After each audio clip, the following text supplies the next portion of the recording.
کہ فرماتے ہیں کہ جب بھی خواہش کرتے تھے کہ مولا کی زیارت ہو جائے، مولا خود ان کے گھر میں آتے تھے. خود بھی اتنے نیک، زوجہ بھی اتنی نیک، جس کو لفظ ملے مقدس، جس کی زندگی ایسی بن گئی کہ لوگوں نے اسے کیا کہا، یہ مقدس ہے. ایک چھوٹی سی دین کی اہمیت کہ انسان اتنا تمرکز اور فوکس کرے کہ میری زندگی میں اتنی بھی خطا نہ ہو جس میں اللہ کی کیا ہو جائے، نافرمانی ہو جائے. فرماتے ہیں کہ اصفہان غالباً رہنے والے تھے، صبح پڑھنے جاتے تھے، جوانی کا عالم ہے، واپس آئے، ایک نہر سے پانی پینا چاہا اور اس پانی میں ایک سیب جا رہا تھا. مقدس حضرت بیلی نے سیب اٹھایا اور کہا مجھے بھوک بھی لگی تھی، انہوں نے سیب کو کھایا. کھانے کے بعد مقدس حضرت بیلی کہتا میں نے سوچا کہ مقدس حضرت بیلی یہ سیب تھا کس کا، ایسے ہی کھا گئے. تو کہتے میں نے دیکھا یہ پانی کہاں سے آ رہا ہے، اس کی ڈائریکشن کو پکڑا، ایک باغ تک پہنچا، دروازہ کھٹکھٹایا، باغبان دروازے پر آیا. میں نے کہا یہ باغ کس کا ہے؟ کہا کیوں؟ کہا اس کے مالک سے ملنا ہے. کہا مالک یہاں تو نہیں رہتے، مالک رہتے ہیں نجف میں. کہا آپ کو کام کیا کام بتا، ٹیلی فون تو تھا نہیں کو فون کر کے تھوڑی بہت بات کر لیتے. کہا نہیں نجف میں رہتے ہیں. کہا نجف میرا ایک بہت بڑا مسئلہ ہے. کہا کون سا مسئلہ ہے؟ مقدس حضرت بیلی نے کہا آپ مجھے ایڈریس دیجیے نجف میں. ایڈریس لیا، اپنے والد سے کچھ پیسے لیے. اب دیکھیے جب بندہ حلال اور حرام کے پیچھے ہو تو علی اپنی زیارت کے لیے کیسے بلاتے ہیں. نجف نہ جاتا تو مقدس حضرت بیلی مقدس حضرت بیلی نہ بنتا. یہاں مقدس حضرت بیلی نجف پہنچتے ہیں، مولا کی زیارت کو نہیں جاتے. کہتے مقدس پہلے جا کر مالک سے بولو، جو سیب کا لقمہ پیٹ میں گیا ہے اسے حلال تو بنا، پھر علی کی زیارت کے لیے جا تاکہ زیارت بھی قبول ہو جائے. ان قبلت ما قبلت سوا، کہ معصوم فرماتے ہیں ایک عمل اگر قبول ہو جائے تو دوسرے عمل بھی کیا ہو جاتے ہیں، قبول ہو جاتے ہیں. دروازہ کھٹکھٹایا، ایک عمر رسیدہ شخص دروازے پر آیا. کہ قبلہ میں اصفہان سے، اچھا میرے شہر سے آئے ہو. کہ قبلہ آپ کا باغ ہے؟ کہاں ہے؟ کہ قبلہ آپ کے باغ سے ایک سیب جا رہا تھا، میں نے کھا لیا تو میں یہاں اجازت مانگنے آیا ہوں، آپ حلال کر دیں مجھے. پہلے تو اس نے دیکھا یہ کہیں سالم العقل بھی ہے کہ نہیں، ایک سیب کی خاطر کہاں سے اٹھ کے غور سے دیکھنے لگے اور تھوڑی دیر سوچنے کے بعد کہا نہیں معاف نہیں کروں گا، تم نے کھایا کیوں میرا سیب؟ مقدس حضرت بیلی فرماتے میں پریشان، ایک سیب، میں نے کہا قبلہ ایک سیب ہی تو ہے، کیا ایک سیب کے لیے میری جان نکالیں گے؟ بتائیں پیسے کتنے تھے میں دے دیتا ہوں. کہا میں معاف نہیں کروں گا. کہ قبلہ ایک سیب تھا، میں جاتا ہوں پوری سیبوں کی پیتی لاتا ہوں آپ کو دیتا ہوں، معاف کر دیجیے. کہا میں معاف کرنے والا نہیں ہوں مقدس حضرت بیلی. مقدس حضرت بیلی کہتے میں پریشان، میں نے کہا قبلہ مجھے علی کی زیارت کو جانا ہے، زیادہ انتظار نہیں کر پائے، بڑے دور سے آیا، معاف کر دیجیے، مذاق مت کریے. کہا میں سیریس ہوں، معاف نہیں کروں گا مقدس حضرت بیلی. کہا کیا چاہیے؟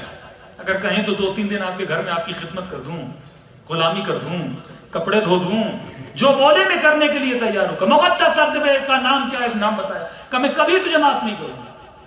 کہ کوئی تو وجہ ہوگی. کا ایک شرط ہے، اگر مان جاؤ تو میں معاف کر دوں گا.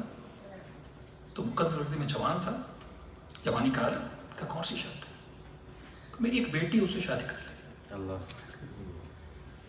تو مقدس حضرت بیلی کہتے میں نے کہا قبلہ ویسے میں کیسے شادی کر سکتا ہوں؟ ماں کی تمنا ہوتی ہے بہو لائے گی، میں کیسے یہاں پہ پھر ماں کو بتاؤں کروں گا؟ مجھے نہیں پتا. مقدس حضرت بیلی ہاں شادی کرو گے کہ نہیں کرو گے؟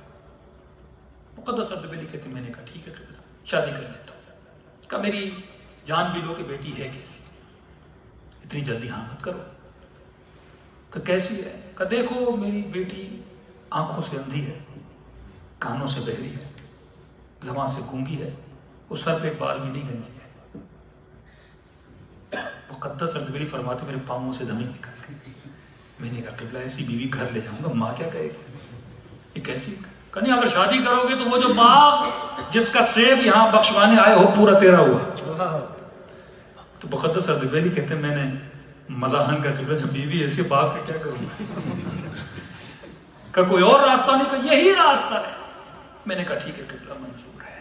اب بتائیے ایک سیب کے لیے آپ گنجی سے شادی کریں گے؟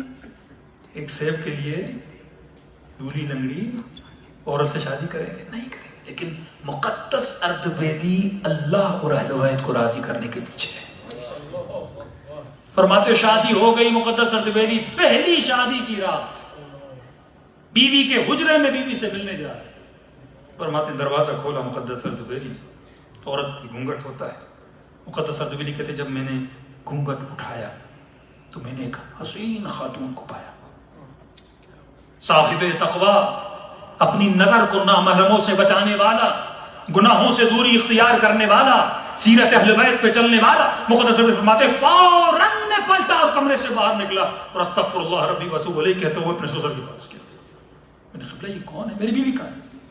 کہ کیوں اسی کمرے میں تمہاری بیوی ہے؟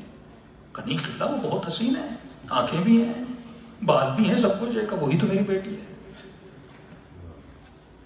کہ آپ نے مجھے جھوٹ کیوں بولا؟ کہ مقدس اردبیلی میں تجھے آزما رہا تھا. کہ مجھے ہی بیٹی کیوں دی؟ کہ بولتی بھی ہے, دیکھتی بھی ہے. کہ مقدس اردبیلی میرے مولا علی کا فرمان ہے کہ بیٹیوں کی شادی کفر سے کروایا کرو. جیسی وہ ہیں, اگر نیک ہے تو نیک شوہر دیا کر. کہ میں نے اپنی بیٹی کی ایسی تربیت کی, اس نے زندگی میں کبھی نگاہ حرام نہیں اٹھائی, حرام آواز نہیں سنی, زبان سے غیبت, جھوٹ, تہمت نہیں بولا. کہا کہ مقدس اردبیلی ڈھونڈ ڈھونڈ کے تھک گیا, جتنی نیک میری بیٹی تھی ایسا رشتہ مل نہیں رہا تھا. کہ کل رات علی کے روزے پر گیا, زری کو پکڑا, رو رو کر کا مولا آپ کی سیرت پر عمل کیا ہے, اب رشتہ نہیں آ رہا تو میں کیا کروں؟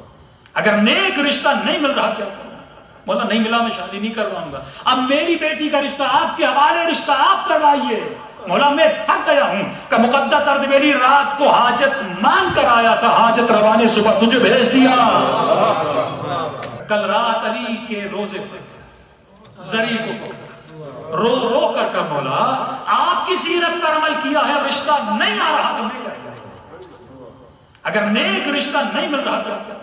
مولا نہیں ملا میں شادی نہیں کرواؤں گا. اب میری بیٹی کا رشتہ آپ کے حوالے, رشتہ آپ کروائیے. مولا میں تھک گیا ہوں. کہ مقدس اردبیلی رات کو حاجت مانگ کر آیا تھا, حاجت روا نے صبح تجھے بھیج دیا.